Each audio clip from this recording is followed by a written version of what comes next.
来看一岁外的囡仔凯凯从虐待死亡这案，台北地方法院今仔下晡2点半一审宣判咯。年某刘彩衰是被判无期徒刑，小妹刘乐林被判18档。这嘛创下虐待儿童案刑期上悬的纪录。这个案件嘛，互外界真关心社工的方式，佮有社会局监管的问题。各界嘛拢有提出建议，帮讲会当来加强保强社会安全网。咱嘛做伙来了解。一岁查某囡仔凯凯经过细楼的年母的照顾，无到4个月就不幸过身。涉案的年母姊妹刘彩萱和刘玉玲，敢有犯苦毒致死？有国民法官参与的一审台北地院13下晡宣判。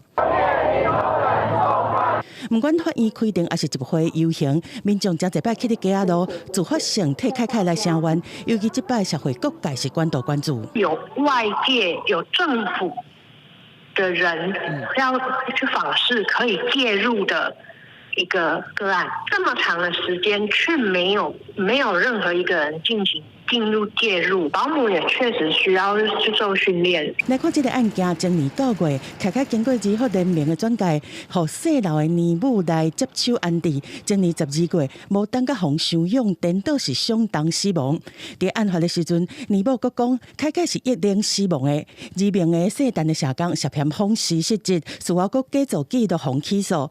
台北社会局洪志义讲，监督无周全，介入是慢一步。社工无论他在职能上面，或者是他是不是过度的信赖照顾者所提供给他的一个资讯，所以无论在制度上或人员的一个职能上面，甚至是人力的补充上，都应该要跟上。应该是去做的是安置机构的部分的开发，寄养家庭的开发。如果真的要做保姆的照顾的部分，那也拜托，请把他的家人以及保姆的身心状况这个部分纳入考虑。凯凯案家受到注意，引起讨论的社会安全网安怎来补这个破口？对强化社工的敏感度变色，年母的身心状况的评估，到欠安置资源的困境，各界拢提出建言。政府嘛提出修法，甲出用评估回归予地方政府，按算在5月底上路，嘛当在讨论讲，儿少专职单位设立的可行性。